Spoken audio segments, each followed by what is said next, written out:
անդառնամ մի թեմայի, որը որ բավականին ցավոտ է, բայց կարծում եմ անհրաժեշտ է մի բան ֆիքսել եւ այս թեմային հնարավորինս էլ թույլ չտալ, որպեսզի մեր որոշ սրիկա անդիմադիրներ անդառնան։ Ինչի եմ ինձ թույլ տալիս ասել սրիկա, որտեղ խոսքը գնում է մեր զոհված տղաների թվի մասին։ Այս սրիկաները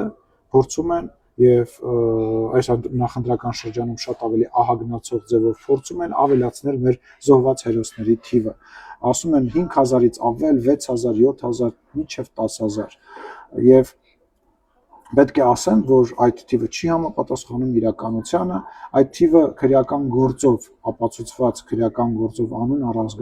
ազգանուն, քրեական գործերով 44 օրյա պատերազմի գործերով, քրեական գործերով 3833 է, որից 78 անձ քաղաքացիական անձ են եւ 3755 զինվորական։ Այս թվի մեջ չկա անհայտ կորածների թիվը, դրանց թիվը մոտավորապես 160-ի է հասնում եւ մենք չենք կարող իրենց ներառել այս թվի մեջ հասկանալի պատճառներով եւ ամենահետաքրքիրը, որ այսօր ինչ են փորձում անել, այսօր մեր падգամավորներից մեկը, որը որ աշխատանքի չի գալիս ազգային ժողովի падգամավոր Իշխան Սաղաթելյան, առանց ամրագոտին գցելու տեսանյութ է անում եւ փորձում է լղոզել այս խոսակցությունը եւ կոչ է անում հրապարակել բոլոր զոհվածների ցուցակը, թիվը եւ այլը,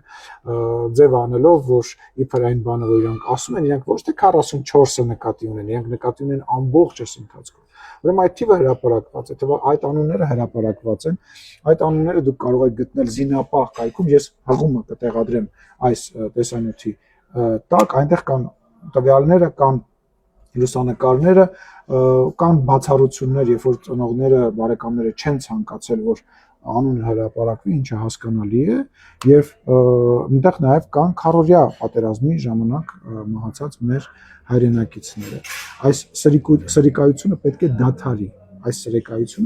դադարի, հերիք է մեր ցավի, մեր զոհերի վրա քաղաքական դիվիդենդներ շահեք։ Դուք մահվան սուրհանդակներն եք, մեր համար դա նորություն չէ,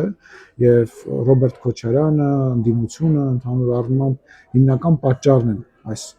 պատերազմների։ Այսօր մենք խաղաղության մեջ ենք ապրում։ Խաղաղությունը այլևս եկել է եւ հարկ մեր նահատակներին, շնորհակալություն